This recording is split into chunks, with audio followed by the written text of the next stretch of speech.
Hi everyone, my name is Brigita Graciela, student number 181. Now, in this podcast, I'm going to share my review about a movie that I have watched, and the title of the movie is Dracula Untold. I hope you can enjoy this podcast.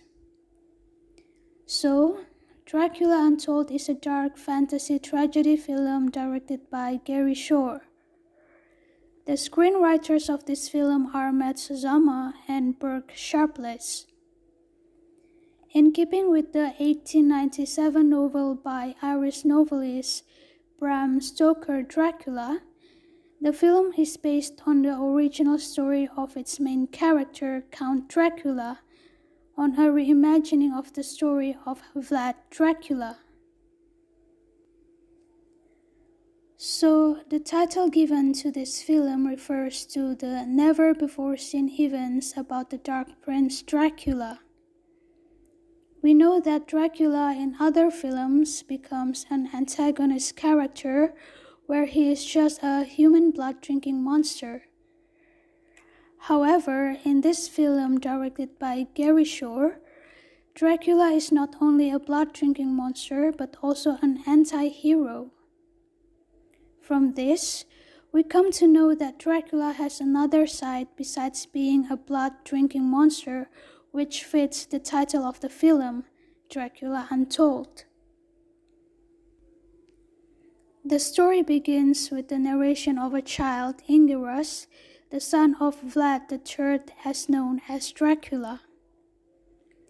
It is said that Vlad III was famous for having been sent to the Turkish Empire by his father and trained to be a successful Turkish soldier who terrifies many people because he was known to always impale his enemies. Many years have passed. Vlad III, who has repented of his past, returns to Transylvania and leads the kingdom in peace with his wife, Mirena.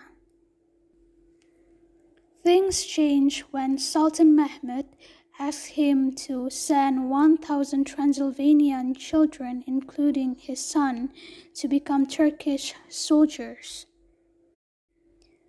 Vlad, who has repented and only wants to maintain the peace of his family and people, does not agree and refuses Sultan Mehmed's request, which is then left Vlad with no other choice but to fight against the Turkish imperial troops. However, because the imperial army was so numerous compared to Vlad's army, he was forced to seek help from the darkness. He then met the vampire master and asked for help. The vampire master is willing to help and then turns Vlad into a vampire. The vampire master also had his own reason why he was willing to help Vlad. The reason is that he will be free from his confinement if he shares his power to someone who is worthy. The vampire master also told one thing to Vlad. If within 3 days Vlad manages to refrain from drinking human blood, then Vlad will become human again. But if Vlad does the opposite, then he won't be able to become human anymore and live as a vampire forever. After getting superpowers from the vampire master, he was able to finish off the entire Turkish Empire army, even though in the end he had to be willing to lose his wife and identity as a human.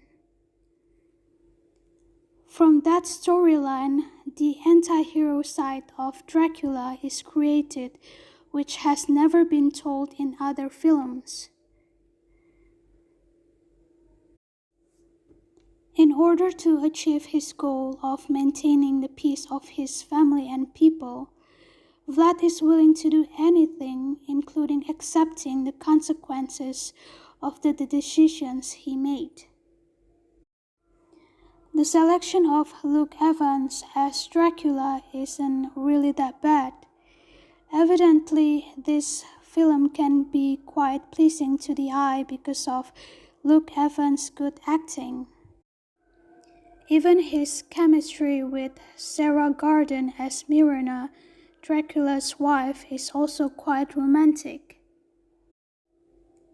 Not to forget the young actor Art Parkinson as Ingeras, Dracula's son, who also showed good acting. From the ranks of casting, Dracula Untold does not disappoint. This film also has high artistic side.